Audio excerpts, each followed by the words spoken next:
안녕하세요. 지혜의 황혼입니다. 세월이 주는 깊은 깨달음, 함께 나누며 걸어가겠습니다. 박순자 할머니, 72세. 평생 아껴 모은 돈이 통장에 5천만 원. 그날 아들이 통장 정리를 도와주다가 잔고를 봤습니다. 엄마, 이렇게 많이 모으셨어요? 순자 씨는 당연하다고 생각했습니다. 평생 모은 돈이니까요. 그런데 그날 이후 아들의 눈빛이 달라졌습니다.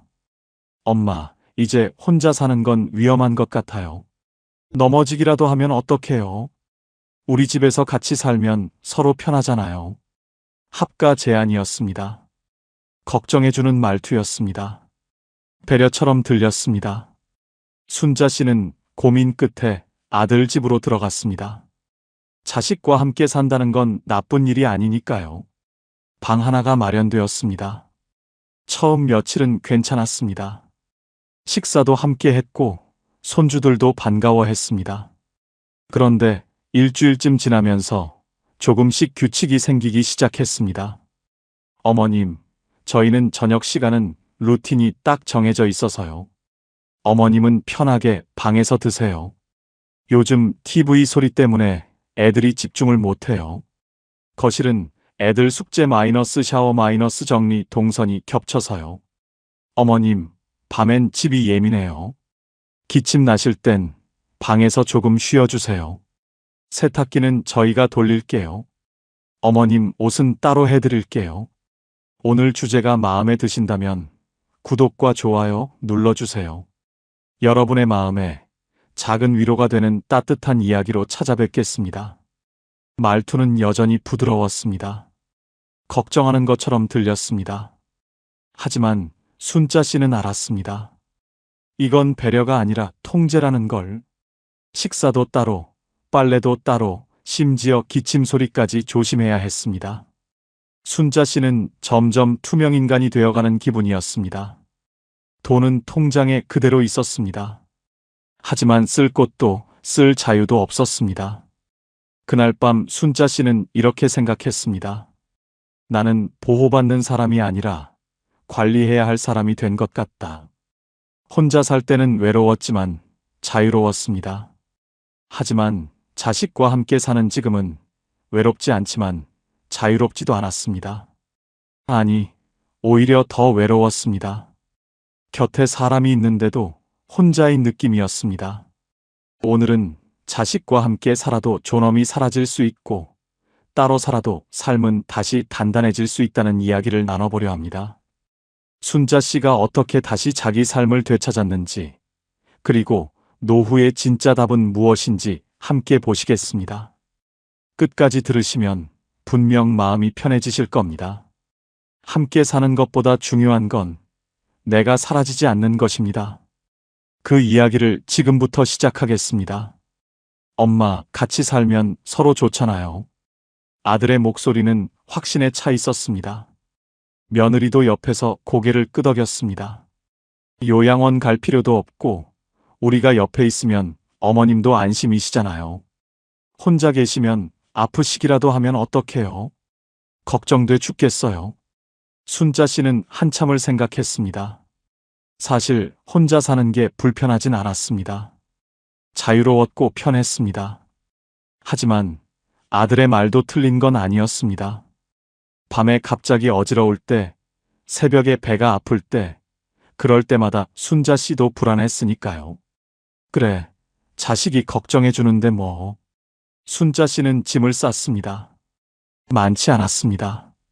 옷 몇 벌, 약, 사진 몇 장. 평생 모았던 살림살이는 대부분 창고로 보냈습니다. 아들 집에는 방 하나만 있으니까요. 이사한 첫날, 며느리가 방을 정리해 주었습니다. 어머님, 여기가 어머님 방이에요. 불편한 거 있으면 말씀하세요. 방은 깨끗했습니다. 작았지만 햇볕이 잘 들었습니다. 순자 씨는 마음이 놓였습니다. 그래도 자식 집이구나. 이렇게 신경 써주는구나. 첫 저녁 식사는 온 가족이 함께 했습니다. 손주들이 할머니 옆에 앉았습니다. 할머니, 여기 앉아요. 할머니, 이거 맛있어요. 순자 씨는 웃었습니다. 오랜만에 가족과 함께하는 저녁이었습니다. 따뜻했습니다. 아들도 며느리도 친절했습니다. 어머님, 반찬 더 드릴까요? 어머님, 이거 건강에 좋대요. 많이 드세요. 그날 밤 순자 씨는 이불을 덮으며 생각했습니다. 그래도 자식이 있어 다행이다. 내가 괜히 고집 부렸나 보다. 이틀째도 괜찮았습니다. 아침에 일어나면 며느리가 밥을 차려놨습니다. 커피도 한 잔 내왔습니다. 어머님, 잘 주무셨어요? 사흘째도 비슷했습니다. 손주들이 학교 가기 전에 인사했습니다. 할머니, 다녀올게요. 순자 씨는 안심했습니다. 이렇게 사는 것도 나쁘지 않구나. 외롭지 않고 따뜻하고. 하지만 나흘째부터 조금씩 달라지기 시작했습니다. 아침 식사 시간이 정해졌습니다. 7시 30분. 늦으면 안 되었습니다. 아이들 학교 가는 시간에 맞춰야 했으니까요. 순자 씨는 원래 8시쯤 일어나는 편이었지만 이제는 7시에 눈을 떠야 했습니다. 어머님, 아침 늦으시면 애들 학교 늦어요. 며느리의 말투는 여전히 부드러웠습니다. 하지만 순자 씨는 알았습니다. 이건 부탁이 아니라 규칙이라는 걸. 닷새째, 순자 씨가 거실에서 TV를 보고 있었습니다. 오후 2시쯤이었습니다. 며느리가 조심스럽게 말했습니다. 어머님, 요즘 애들이 학원 가기 전에 집에서 공부하거든요. TV 소리가 좀 방해될 것 같아요. 순자 씨는 리모컨을 내려놓았습니다. 아, 그래. 미안하다. 방으로 들어갔습니다. 방에서는 TV 소리가 거실까지 새 나갈까봐 볼륨을 최소로 줄여야 했습니다. 순자 씨는 귀가 잘 안 들렸지만 볼륨을 키울 수가 없었습니다. 일주일째 되던 날, 순자 씨는 깨달았습니다. 나는 이 집에서 식구가 아니라 손님이구나. 아니, 손님도 아니구나. 손님이라면 편하게 대접받을 텐데 나는 눈치를 봐야 하는 사람이 되었구나. 그날 밤 순자 씨는 창밖을 보며 생각했습니다. 그때부터 나는 함께 사는 사람이 아니라 맞춰야 하는 사람이 됐습니다. 2주일째가 되었을 때 순자 씨는 자신만의 규칙을 만들어야 한다는 걸 깨달았습니다. 아니, 정확히는 규칙을 지켜야 한다는 걸 알게 되었습니다. 자신이 만든 규칙이 아니라 이 집의 규칙을 말입니다. 아침 7시에 일어나서 7시 30분에 식탁에 앉아야 했습니다. 식사는 조용히 손주들이 학교 갈 준비하는 동안 방해하지 않도록. TV는 오후 2시 이후에는 방에서만, 볼륨은 최소로. 그런데 규칙은 거기서 끝이 아니었습니다. 어느 날 저녁, 며느리가 저녁상을 차리면서 말했습니다. 어머님, 오늘은 애들 학원 가기 전에 숙제 검사하는 날이라 좀 정신없어요. 불편하시겠지만 방에서 편하게 드시는 게 어떠세요? 순자 씨는 고개를 끄덕였습니다. 그래, 알았다. 방으로 들어가는 순자 씨의 뒷모습을 보며 손주가 물었습니다. 엄마, 할머니는 왜 방에서 먹어? 며느리가 손주의 머리를 쓰다듬으며 말했습니다. 할머니가 편하게 드시고 싶대. 순자 씨는 문 뒤에서 그 말을 들었습니다. 아무 말도 하지 않았습니다. 할 말이 없었습니다. 그날 이후 저녁은 거의 방에서 먹게 되었습니다. 처음엔 가끔이었지만 점점 자주 반복되었습니다. 아이들 숙제 검사하는 날, 아이들 피곤해하는 날, 손님 오는 날. 어느새 함께 먹는 식사보다 혼자 먹는 식사가 더 많아졌습니다. 어머님, 편하시죠? 며느리는 늘 물었습니다. 순자 씨는 늘 고개를 끄덕였습니다. 편하다고. 하지만 사실은 외로웠습니다. 밥을 먹으면서도 혼자라는 게, 가족이 거실에 있는데 나만 방에 있다는 게. 그러던 어느 날 밤이었습니다. 순자 씨가 화장실에 갔다 오는 길이었습니다. 복도를 지나는데 아들의 목소리가 들렸습니다. 여보, 엄마 좀 조심히 다니시게 해야 할 것 같아. 어제 새벽에 화장실 가시는 소리에 깼잖아. 며느리가 대답했습니다. 그러게요. 어머님한테 말씀드려 볼게요. 다음 날 아침 며느리가 조심스럽게 말했습니다. 어머님, 밤에 화장실 가실 때 문소리가 좀 크신 것 같아요. 애들이 잠 깨면 다시 재우기 힘들거든요. 조심히 다녀주실 수 있으세요? 순자 씨는 미안하다고 말했습니다. 그날 밤부터 순자 씨는 화장실 가는 것도 조심해야 했습니다. 문 여닫는 소리, 발소리, 물 내리는 소리, 모든 게 조심스러웠습니다. 어느 날은 기침이 나왔습니다. 환절기라 목이 간질간질했습니다. 기침을 참으려 했지만 나오는 건 어쩔 수 없었습니다. 며느리가 물을 한 잔 가져다 주며 말했습니다. 어머님, 기침 소리가 좀 크신 것 같아요. 밤에 애들 깨니까 조심해 주세요. 물 많이 드시고요. 순자 씨는 그날 밤 기침을 참느라 잠을 설쳤습니다. 빨래도 마찬가지였습니다. 순자 씨가 세탁기에 옷을 넣으려 하자 며느리가 말했습니다. 어머님, 세탁기는 저희가 돌릴게요. 어머님, 옷은 따로 해드릴게요. 저희 옷이랑 섞이면 좀 그래서요. 말은 부드러웠지만 순자 씨는 알았습니다. 이건 배려가 아니라 분리라는 걸. 순자 씨의 빨래는 이제 따로 모아졌다가 며느리가 시간 날 때 돌렸습니다. 가끔은 사흘이 지나도 빨래가 안 될 때가 있었습니다. 순자 씨는 그냥 기다렸습니다. 빨리 해달라고 말할 수가 없었습니다. 난방도 그랬습니다. 어머님, 요즘 너무 덥지 않으세요? 난방 좀 줄일게요. 순자 씨는 춥다고 말할 수 없었습니다. 나이가 들면 추위를 더 타는데 그 말을 할 수가 없었습니다. 그냥 방에서 이불을 한 장 더 덮었습니다. 한 달이 지났을 때 순자 씨는 깨달았습니다. 이 집에는 보이지 않는 선이 그어져 있다는 걸. 내가 넘으면 안 되는 선, 내가 말하면 안 되는 것들, 내가 요구하면 안 되는 것들, 식사 시간, TV 시청 시간, 화장실 가는 시간, 기침하는 소리, 빨래하는 날, 난방 온도. 모든 것이 정해져 있었고 순자 씨는 그저 그 규칙을 따라야 했습니다. 그러던 어느 날이었습니다. 며느리가 말했습니다. 어머님, 이번 주말에 저희 가족끼리 여행 가요.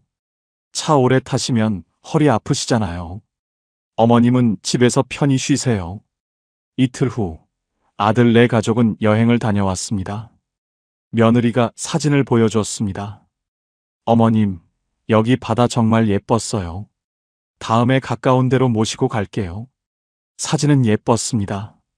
그런데 그날부터 순자 씨는 알았습니다.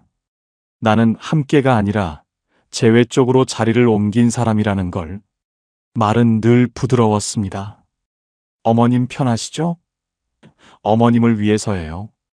어머님 건강 생각해서요. 하지만 순자 씨는 알았습니다. 이건 나를 위한 게 아니라 이들의 편함을 위한 것이라는 걸. 그날 밤 순자 씨는 거울을 보았습니다. 이 집은 나를 품은 게 아니라 내 생활을 접었습니다. 통장에는 돈이 있었습니다. 5천만 원. 평생 모은 돈이었습니다. 아껴 쓰고 절약하고 그렇게 모은 돈이었습니다. 요양원비로도 충분하고 병원비로도 충분한 금액이었습니다. 하지만 순자 씨는 그 돈을 쓸 수가 없었습니다. 어느 날 오후 순자 씨는 마트에 가고 싶었습니다. 손주들이 좋아하는 과자를 사주고 싶었습니다. 예전 같으면 그냥 나갔을 텐데 이제는 며느리에게 말해야 했습니다. 며느리야, 나 잠깐 마트 좀 다녀와도 될까? 며느리가 설거지를 하다 말고 돌아봤습니다. 어머님, 뭐 필요하신 거 있으세요? 제가 살게요. 어머님 나가시면 힘드시잖아요. 순자 씨는 말을 이었습니다. 아니야, 손주들 과자 좀 사주고 싶어서. 며느리의 표정이 미묘하게 변했습니다. 어머님, 애들 과자는 제가 사요. 요즘 애들이 단 거 먹으면 저녁을 안 먹어서 조절하고 있거든요. 괜찮으시죠? 순자 씨는 고개를 끄덕였습니다. 아, 그래. 그럼 됐다. 방으로 돌아온 순자 씨는 통장을 꺼내봤습니다. 돈은 그대로 있었습니다. 하지만 그 돈으로 과자 하나 사줄 수 없었습니다. 며칠 후에는 다른 일이 있었습니다. 친구가 전화를 걸어왔습니다. 순자야, 우리 다음 주에 복지관에서 여행 간대. 너도 갈래? 1박 2일이래. 순자 씨는 가고 싶었습니다. 오랜만에 친구들과 여행을 가면 기분 전환이 될 것 같았습니다. 비용도 많지 않았습니다. 15만 원. 하지만 순자 씨는 망설였습니다. 저녁 식사 때 조심스럽게 말했습니다. 저기, 다음 주에 복지관에서 여행을 가는데 나도 가볼까 해서. 아들이 젓가락을 놓으며 물었습니다. 엄마, 얼마예요? 15만 원. 아들과 며느리가 눈빛을 교환했습니다. 며느리가 말했습니다. 어머님, 요즘 경기가 안 좋아서 저희도 좀 힘들거든요. 15만 원이면 적은 돈이 아니잖아요. 집에서 쉬시는 게 더 편하지 않으세요? 순자 씨는 아무 말도 하지 못했습니다. 내 통장에 5천만 원이 있는데 15만 원 여행비를 쓸 수가 없었습니다. 아들네 경기가 안 좋다는데 어떻게 돈을 쓴다고 말할 수 있겠습니까? 그날 밤 순자 씨는 친구에게 전화했습니다. 미안해. 나는 못 갈 것 같아. 몸이 좀 안 좋아서. 거짓말이었습니다. 몸은 괜찮았습니다. 그냥 갈 수 없었습니다. 또 다른 날에는 이런 일도 있었습니다. 옷이 낡아서 새 옷을 사고 싶었습니다. 며느리에게 말했습니다. 며느리야, 나 백화점 좀 갈까 하는데.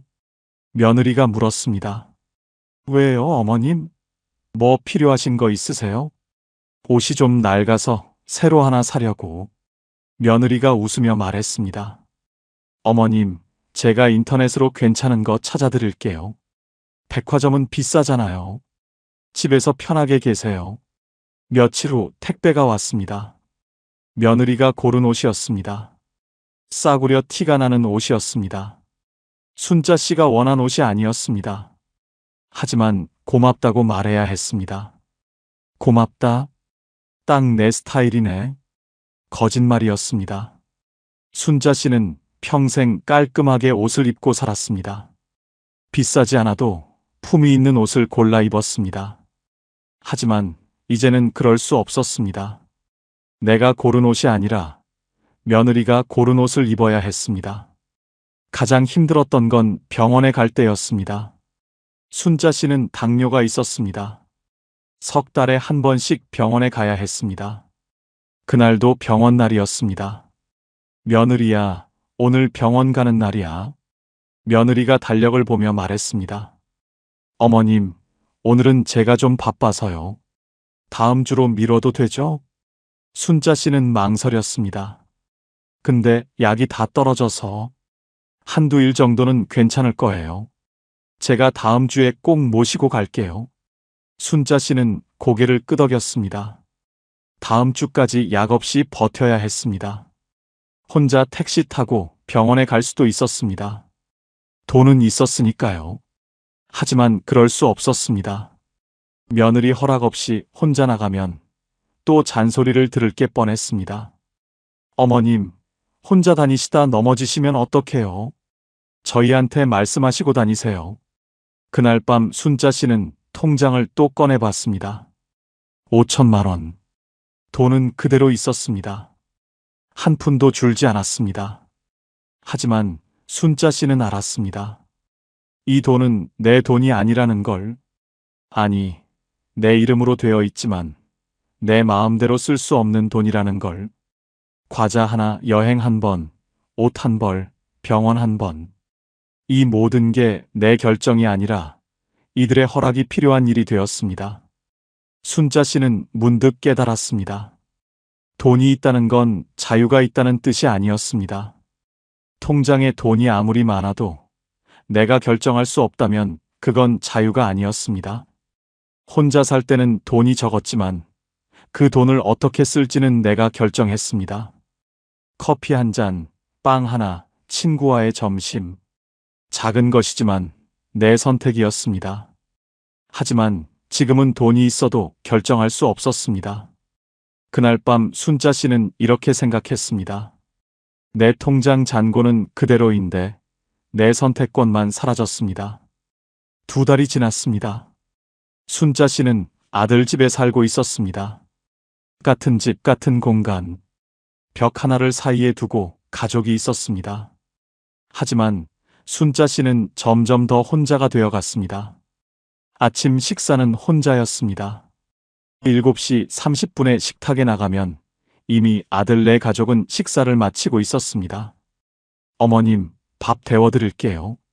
천천히 드세요. 며느리는 친절했습니다. 밥을 데워주고 반찬을 내왔습니다. 하지만 함께 앉아주지는 않았습니다. 설거지를 하거나 아이들 준비를 시키거나 자기 방으로 들어가 버렸습니다. 순자 씨는 혼자 밥을 먹었습니다. 덜그럭 소리만 들리는 식탁. 가족의 목소리는 들렸지만 그 대화에 순자 씨는 없었습니다. 점심도 혼자였습니다. 며느리는 아침에 반찬을 내놓고 말했습니다. 어머님, 점심은 이거 드세요. 밥은 냉장고에 있으니까 데워 드시면 돼요. 저는 나갔다 올게요. 순자 씨는 혼자 집에 남았습니다. 조용한 집. 시계 소리만 들렸습니다. 혼자 밥을 차려서 혼자 먹고 혼자 설거지했습니다. 가족이 있는 집인데 혼자 사는 것보다 더 외로웠습니다. 저녁은 가끔 함께 먹었습니다. 하지만 그마저도 점점 줄어들었습니다. 어머님, 오늘은 애들이 학원 늦게 끝나서 저녁이 늦어질 것 같아요. 먼저 드시는 게 어때요?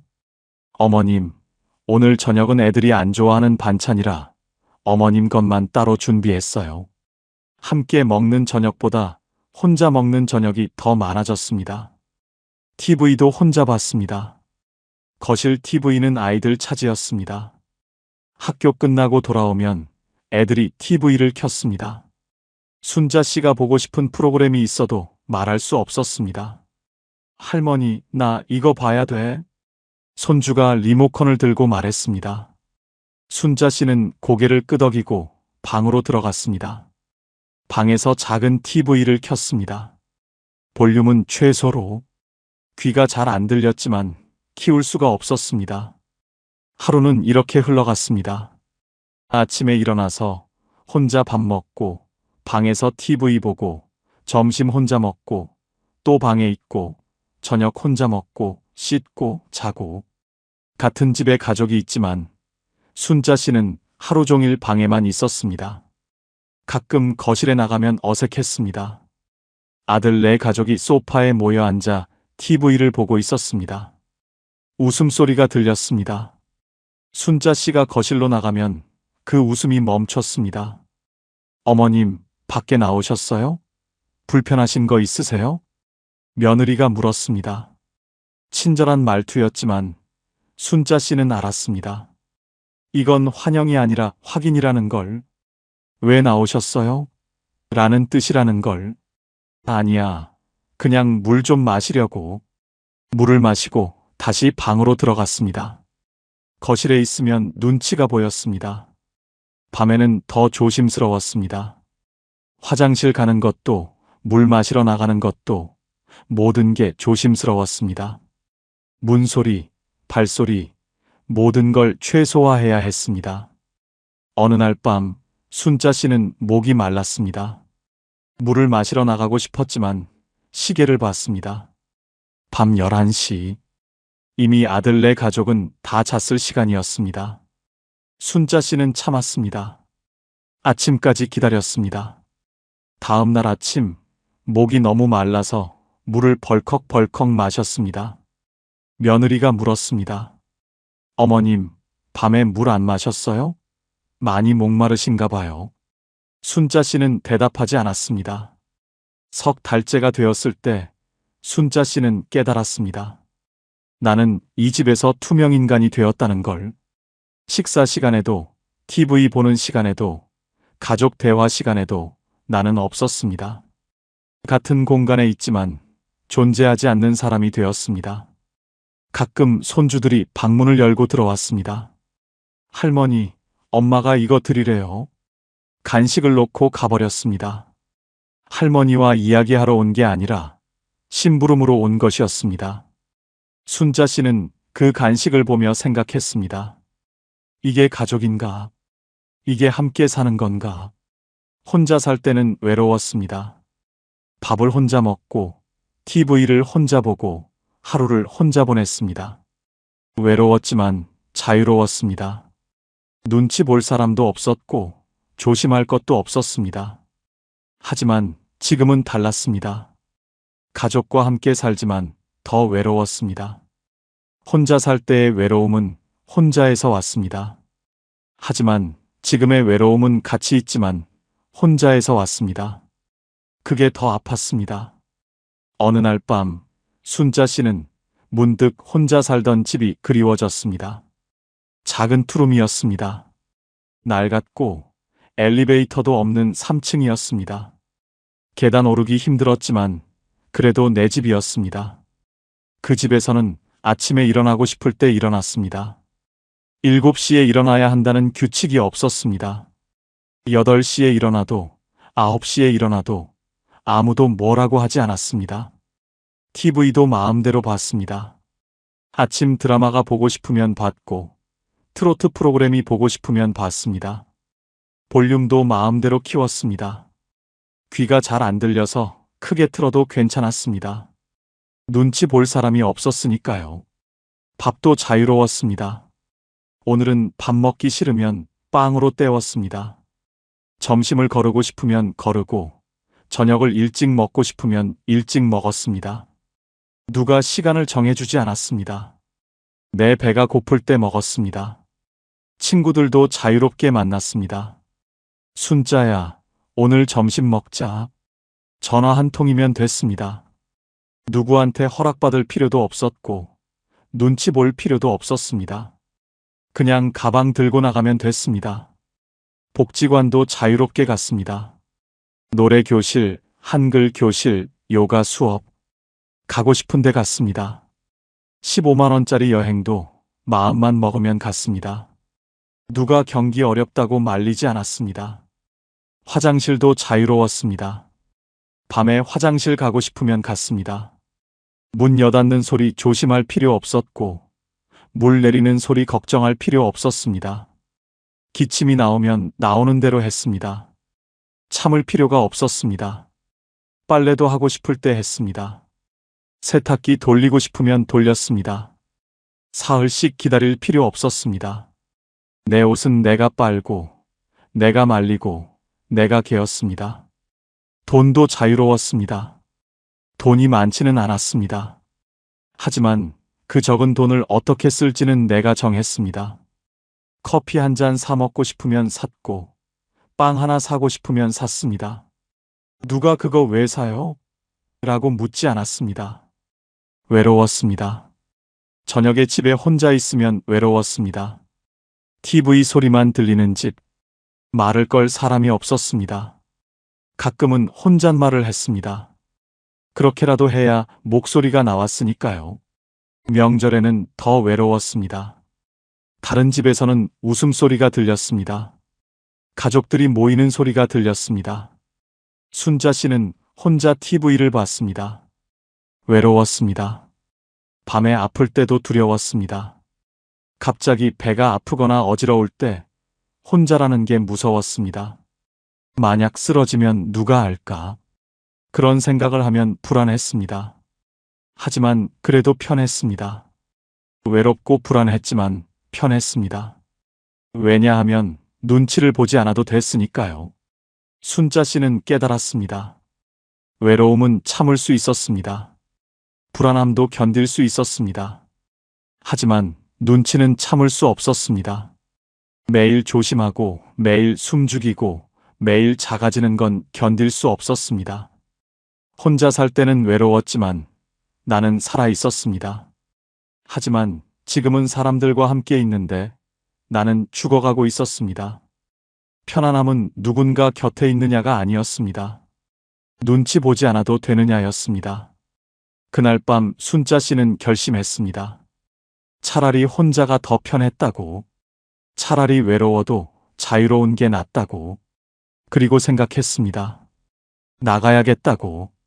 다음 날 아침 순자 씨는 짐을 쌌습니다. 많지 않았습니다. 올 때 가져온 것만 챙겼습니다. 옷 몇 벌, 약, 사진 몇 장. 조용히 가방에 넣었습니다. 아침 식사 때 말했습니다. 나 나갈게. 아들이 젓가락을 멈췄습니다. 엄마, 갑자기 왜요?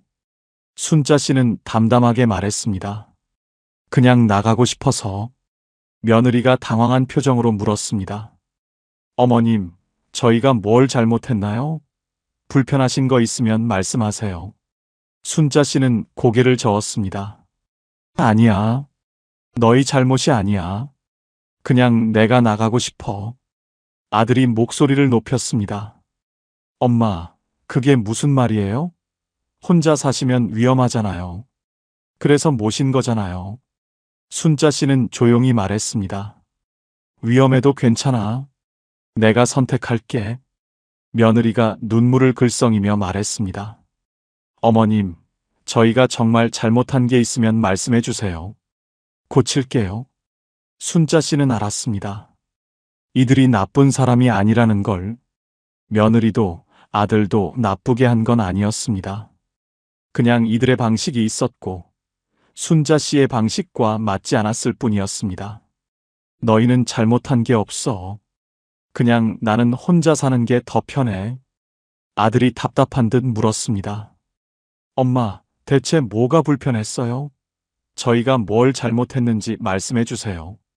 순자 씨는 설명하지 않았습니다. 설명해봤자 이들은 이해하지 못할 거라는 걸 알았습니다. 식사를 방에서 먹게 한 것, TV 소리를 줄이게 한 것, 기침 소리를 조심하라고 한 것. 이들은 그게 배려라고 생각했을 겁니다. 하지만 순자 씨에게는 통제였습니다. 존재의 축소였습니다. 그걸 어떻게 설명할까요? 설명해봤자 서로 상처만 받을 겁니다. 그냥 나는 나가고 싶어. 이해 안 해도 돼. 며느리가 울먹였습니다. 어머님, 이러시면 저희가 불효자식 되잖아요. 동네 사람들이 뭐라고 하겠어요? 순자 씨는 그 말을 듣고 깨달았습니다. 이들이 걱정하는 건 내가 아니라 세상의 시선이라는 걸. 괜찮아. 내가 나가고 싶어서 나가는 거라고 내가 말할게. 너희 잘못 아니야. 아들이 한숨을 쉬었습니다. 엄마, 최소한 이유라도 말씀해 주세요. 이렇게 나가시면 저희가 뭘 잘못했는지도 모르잖아요. 순자 씨는 잠시 생각하다가 말했습니다. 나는 너희 집에서 손님이 아니라 식구가 되고 싶었어. 근데 식구는 될 수 없더라. 그렇다고 편한 손님도 아니었어. 그냥 눈치 보는 사람이 되더라. 조용한 침묵이 흘렀습니다. 가방을 들었습니다. 아들이 말했습니다. 엄마, 그래도 어디 가실 건데요? 내 집. 예전에 살던 집. 엄마, 거기는 계단도 있고 불편하잖아요. 순자 씨는 웃었습니다. 불편해도 편해. 너희는 이해 못하겠지만. 현관문을 열었습니다. 며느리가 마지막으로 말했습니다. 어머님, 정말 가시는 거예요? 순자 씨는 고개를 끄덕였습니다. 그래, 나간다. 걱정 마. 나 괜찮아. 아들이 물었습니다. 혼자 사시면 아프시면 어떡하시려고요? 그때 가서 생각할게. 지금은 혼자 사는 게 더 중요해. 문을 나섰습니다. 뒤돌아보지 않았습니다. 뒤돌아보면 마음이 약해질 것 같았습니다. 엘리베이터를 기다리며 순자 씨는 생각했습니다. 나는 이들을 이해시키려 하지 않았다. 그럴 필요가 없었다. 이건 이해의 문제가 아니었다. 선택의 문제였다. 그리고 이건 내 삶이었다. 엘리베이터 문이 열렸습니다. 순자 씨는 들어갔습니다. 석 달 만에 밖으로 나왔습니다. 햇살이 따가웠습니다. 공기가 차가웠습니다. 하지만 가슴은 가벼웠습니다. 택시를 탔습니다. 기사님이 물었습니다. 어디 가세요? 순자 씨는 주소를 말했습니다. 예전 집 주소를. 택시가 출발했습니다. 창밖을 보며 순자 씨는 생각했습니다. 싸우지 않았다. 따지지도 않았다. 설명도 최소한만 했다. 왜냐하면 이건 그들의 잘못이 아니었으니까. 이건 그냥 맞지 않는 것이었으니까. 그리고 나는 내 삶을 선택할 권리가 있으니까. 택시는 익숙한 길을 달렸습니다. 순자 씨가 살던 동네가 보였습니다. 집에 도착했습니다. 3층. 계단을 올라가야 했습니다. 숨이 찼습니다. 힘들었습니다. 하지만 웃음이 나왔습니다. 문을 열었습니다. 먼지가 쌓여 있었습니다. 3달 동안 비어있던 집이었습니다. 하지만 내 집이었습니다. 순자 씨는 가방을 내려놓고 소파에 앉았습니다. 조용했습니다. 아무 소리도 들리지 않았습니다. 외로웠을까요? 아니었습니다. 오히려 평온했습니다. 드디어 눈치를 보지 않아도 되는 곳으로 돌아왔으니까요. 집으로 돌아온 첫날 밤은 편안했습니다. 순자 씨는 TV를 켰습니다. 볼륨을 크게 틀었습니다. 눈치 볼 사람이 없었습니다. 보고 싶은 프로그램을 마음껏 봤습니다.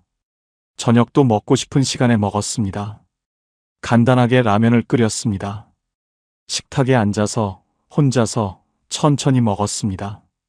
외롭지 않았습니다. 오히려 평온했습니다. 화장실도 마음 편히 갔습니다. 문소리 신경 쓸 필요 없었고 기침이 나와도 참지 않았습니다. 그날 밤 순자 씨는 편히 잤습니다. 하지만 이틀째 되던 날 문제가 생겼습니다. 아침에 일어나 화장실을 가다가 발을 헛디뎠습니다. 휘청했습니다. 다행히 넘어지지는 않았습니다. 벽을 잡고 균형을 잡았습니다. 순자 씨는 그 순간 생각했습니다. 만약 넘어졌다면? 혼자 있을 때 넘어지면 어떻게 될까? 일어날 수 있을까? 못 일어나면 누가 알까? 전화기까지 갈 수 있을까? 아들의 말이 떠올랐습니다. 엄마, 혼자 사시면 위험하잖아요. 순자 씨는 고개를 저었습니다. 괜찮아. 조심하면 돼. 그렇게 스스로를 달랬습니다. 사흘째 밤이었습니다. 새벽 2시쯤 갑자기 가슴이 답답했습니다. 숨쉬기가 힘들었습니다. 식은땀이 났습니다. 순자 씨는 앉아서 심호흡을 했습니다. 진정하려고 애썼습니다. 10분쯤 지나자 괜찮아졌습니다. 소화가 안 됐던 것 같았습니다. 하지만 그 10분이 길게 느껴졌습니다. 만약 심장이었다면? 혼자서 응급실에 갈 수 있을까? 전화할 힘이 있을까? 쓰러지면 누가 발견할까? 순자 씨는 그날 밤 잠을 잘 수 없었습니다. 나흘째 계단을 내려가다가 또 휘청했습니다. 다리에 힘이 없었습니다. 무릎이 시큰거렸습니다. 난간을 꽉 잡고 천천히 내려갔습니다. 계단을 다 내려왔을 때 순자 씨는 숨이 찼습니다. 그리고 무서웠습니다. 만약 계단에서 굴러떨어졌다면 3층에서 1층까지 뼈가 부러질 수도 있었습니다. 머리를 다칠 수도 있었습니다. 그럼 누가 구급차를 불러줄까? 일주일째가 되었을 때 순자 씨는 밤마다 불안했습니다. 자기 전에 문단속을 확인했습니다. 1번, 2번, 3번. 계속 확인했습니다. 전화기를 침대 옆에 두었습니다. 만약을 위해서 구급차 번호를 적어놨습니다. 아들 전화번호도 적어놨습니다. 밤에 잠을 자다가도 깼습니다. 혹시 몸에 이상이 생긴 건 아닌가? 숨쉬기는 괜찮은가? 가슴은 괜찮은가? 2주일째 친구가 전화를 걸어왔습니다. 순자야, 나왔다며? 잘했어. 근데 괜찮아? 순자 씨는 괜찮다고 했습니다. 하지만 친구는 알았습니다. 너 목소리가 안 좋은데? 잠 못 자? 순자 씨는 한숨을 쉬었습니다. 응, 요즘 밤에 자꾸 깨. 왜? 그냥, 혹시 아프면 어쩌나 해서. 친구는 잠시 침묵했습니다. 순자야, 나도 혼자 사는데, 그거 다 똑같아. 밤에 한 번씩 무섭긴 해. 근데 그래도 살아. 어떻게? 조심하면서. 그리고 아침마다 친구들한테 문자 보내. 나 살아있어라고. 순자 씨는 웃었습니다. 웃었지만 눈물이 났습니다. 자유롭지만 불안했습니다. 편하지만 무서웠습니다. 아들 집에 있을 때는 눈치가 보였지만 최소한 안전하다는 느낌은 있었습니다. 누군가 옆에 있었으니까요. 하지만 지금은 달랐습니다. 자유롭지만 혼자였습니다. 편하지만 위험했습니다. 석 달째 되던 날 밤, 순자 씨는 거울을 봤습니다. 얼굴이 야위었습니다. 잠을 제대로 못 자서였습니다. 밤마다 불안해서였습니다. 순자 씨는 생각했습니다. 나는 뭘 선택한 걸까? 눈치에서 벗어나려고 나왔는데 이제는 불안과 싸우고 있구나. 하지만 그래도 후회하지는 않았습니다. 눈치 보는 살보다는 불안하지만 자유로운 삶이 나았습니다. 적어도 여기서는 내가 결정할 수 있었으니까요. 다만 방법이 필요했습니다. 혼자 살되 완전히 고립되지 않는 방법. 자유롭되 안전한 방법. 순자 씨는 그 방법을 찾기 시작했습니다. 일주일 후 친구가 말했습니다. 순자야, 너무 집에만 있지 마. 노인정 나와. 사람들도 만나고. 순자 씨는 망설였습니다. 노인정이라는 곳 한 번도 가본 적이 없었습니다. 왠지 자신과는 안 맞을 것 같았습니다. 하지만 친구가 계속 권했습니다. 혼자 있으면 우울해져. 나와봐. 순자 씨는 나가봤습니다. 노인정은 동네 복지관 1층에 있었습니다. 문을 열고 들어가자 할머니들이 앉아 계셨습니다. 화투를 치는 분들, TV를 보는 분들, 이야기를 나누는 분들. 시끄러웠습니다. 야, 거기 집 말라고. 이거 봐.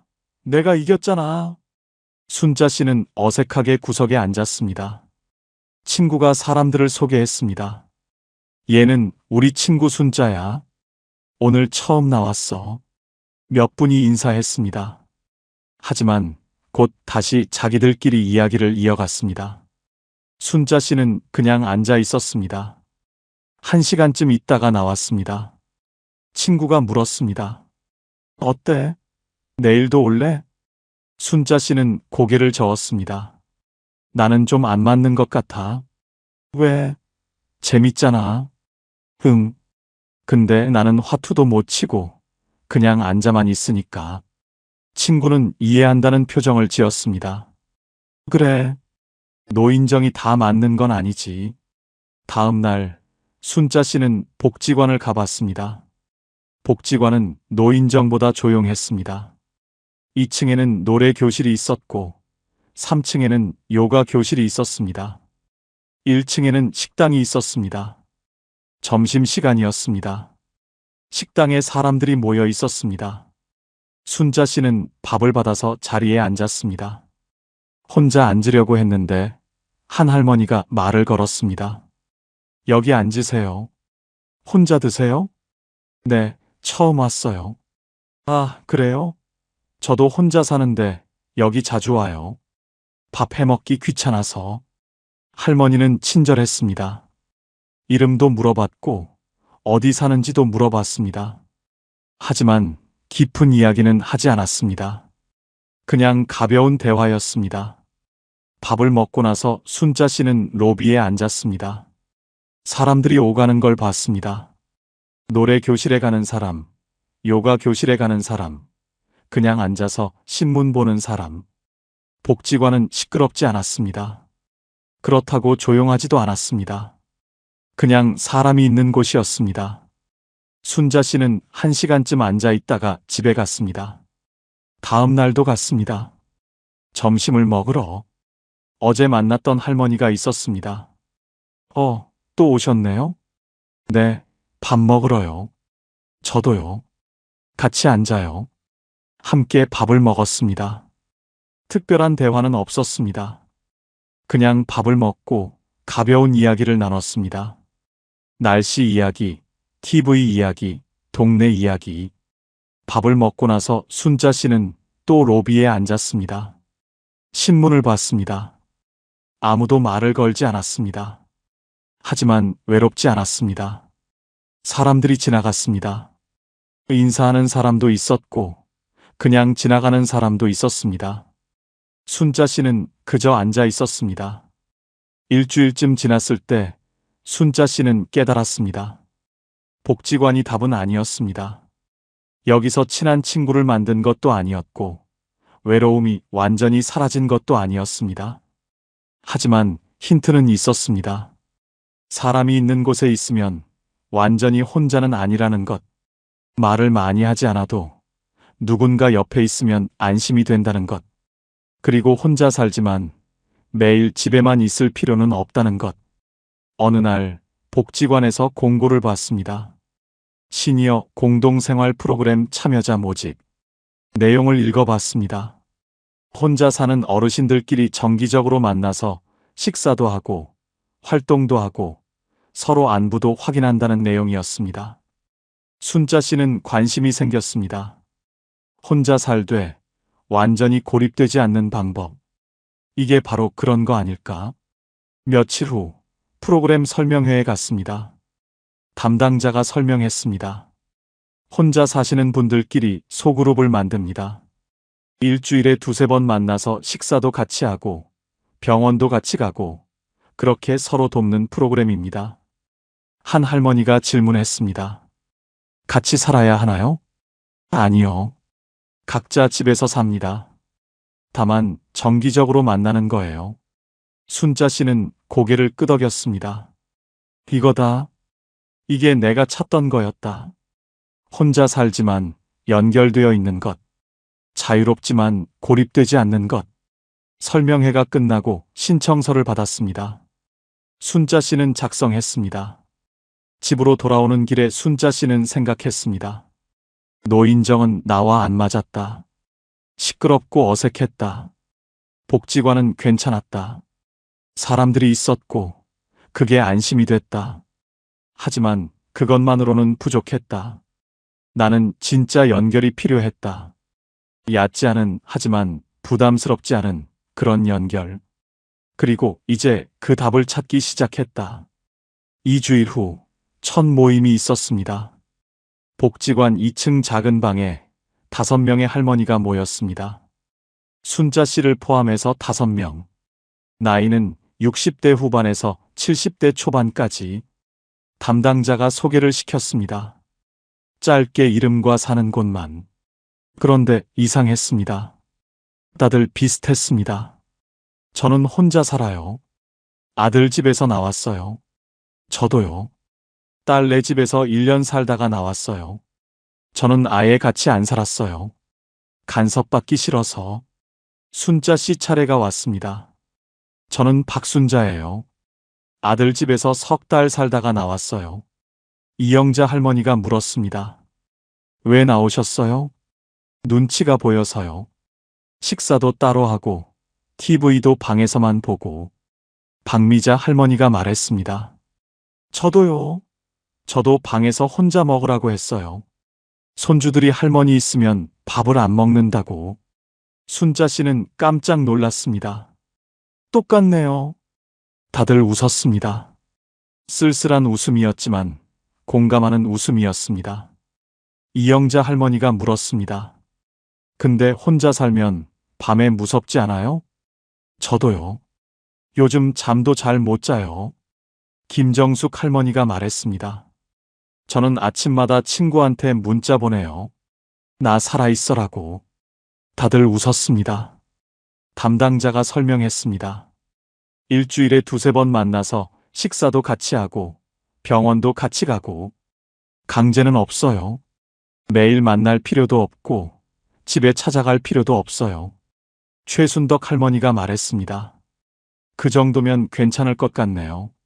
너무 가깝지도 않고 너무 멀지도 않고. 모임이 끝나고 점심을 같이 먹었습니다. 김정숙 할머니가 물었습니다. 우리가 나쁜 엄마인가요? 최순덕 할머니가 웃으며 말했습니다. 나쁜 엄마가 아니라 자기 인생 사는 엄마죠. 순자 씨는 깨달았습니다. 우리는 외로운 사람들이 아니었습니다. 우리는 혼자 사는 법을 다시 배우는 사람들이었습니다. 자식에게 기대지 않고 하지만 완전히 고립되지도 않고 그 균형을 찾는 사람들이었습니다. 석 달이 지났습니다. 순자 씨의 하루가 바뀌었습니다. 일주일에 서너 번 친구들을 만났습니다. 복지관 식당에서 아침을 먹거나 병원에 같이 가거나 영화를 보거나 한두 시간이면 끝났습니다. 그리고 각자 집으로 돌아갔습니다. 나머지 시간은 혼자였습니다. TV 보고 빨래하고 낮잠 자고 외롭지 않았습니다. 어느 날 밤 순자 씨는 가슴이 답답했습니다. 새벽 1시 혼자였다면 불안했을 겁니다. 전화를 걸었습니다. 이영자 할머니한테. 여보세요? 순자 씨? 미안해요. 밤늦게 가슴이 좀 답답해서요. 괜찮아요? 병원 가야 해요? 아니요. 그냥 누군가 말이라도 하고 싶어서요. 10분쯤 통화했습니다. 가슴이 편해졌습니다. 괜찮아요? 네. 이제 괜찮아요. 고마워요. 전화를 끊었습니다. 순자 씨는 다시 잠들 수 있었습니다. 다음 날 아침 이영자 할머니가 문자를 보냈습니다. 어젯밤 괜찮으셨어요? 네. 고마워요. 그게 전부였습니다. 더 이상 물어보지 않았습니다. 찾아오지도 않았습니다. 그냥 확인만 했습니다. 순자 씨는 깨달았습니다. 이게 바로 내가 원하던 관계구나. 요양원처럼 모여 사는 것도 아니고, 자식집처럼 얽혀 사는 것도 아니고, 완전히 혼자도 아니고, 필요할 때 연락하고, 원할 때 만나고, 힘들 때 도와주고, 하지만 각자 살고, 거리가 있지만 연결되어 있고, 가깝지 않지만 외롭지 않고. 6개월이 지났을 때 순자 씨는 거울을 봤습니다. 얼굴에 생기가 돌았습니다. 잠도 잘 잤습니다. 불안도 줄었습니다. 혼자 살지만 고립되지 않았습니다. 자유롭지만 안전했습니다. 이게 순자 씨의 노후였습니다. 1년이 지났습니다. 아들한테서 전화가 왔습니다. 엄마, 명절인데 우리 집에 오세요. 순자 씨는 잠시 생각했습니다. 나는 친구들이랑 복지관에서 밥 먹기로 했어. 명절 다음 날 갈게. 엄마, 명절인데. 괜찮아. 너희끼리 편하게 보내. 나는 내 방식으로 보낼게. 아들은 더 이상 말하지 않았습니다. 명절 다음 날 순자 씨는 아들 집에 갔습니다. 짧게 1시간 정도 있다가 돌아왔습니다. 손주들 세뱃돈 주고 차 한잔 마시고 인사하고. 며느리가 물었습니다. 어머님, 요즘 어떻게 지내세요? 좋아. 친구들도 생기고 바빠. 힘드시진 않으세요?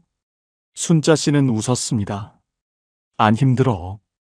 오히려 편해. 며느리는 이해하지 못하는 표정이었습니다. 하지만 더 이상 묻지 않았습니다. 집으로 돌아오는 길, 순자 씨는 예전처럼 괜찮다고만 말하고 끝내지 않았습니다. 속으로는 아주 분명히 알고 있었으니까요. 사랑이 없는 게 아니라 거리의 방식이 달라진 것이라는 걸요.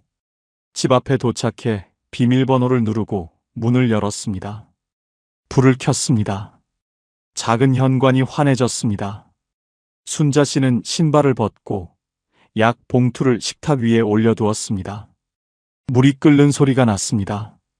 컵 하나를 꺼내 따뜻한 물을 부었습니다. 그 순간 이상하게 가슴이 편해졌습니다. 누가 밥상을 같이 차려주지 않아도, 누가 내 옆에 누워있지 않아도 나는 다시 내가 있는 곳으로 돌아온 거였습니다. 그때 휴대폰에 단톡 알림이 떴습니다. 순자 씨, 오늘 저녁 같이 먹자. 복지관 앞 식당에서 순자 씨는 웃으며 답장했습니다. 좋아요. 6시에 봐요. 그 한 줄이 순자 씨에게는 약속이었습니다. 오늘 하루 내가 사라지지 않게 잡아주는 작은 안전망.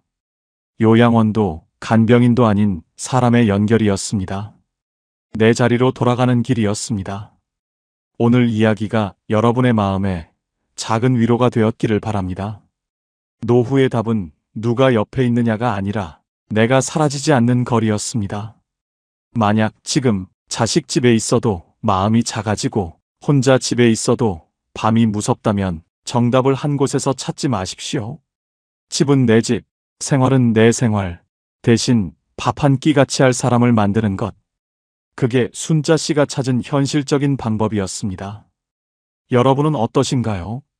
나는 지금 너무 가깝거나 너무 멀어서 힘들다. 이런 순간이 있으셨나요? 댓글로 한 줄만 남겨주세요. 가까움이 힘들다 혹은 외로움이 무섭다. 딱 2단어도 좋습니다. 구독과 좋아요로 함께 해주시고 오늘도 행복한 하루 되세요. 지혜의 황혼이었습니다.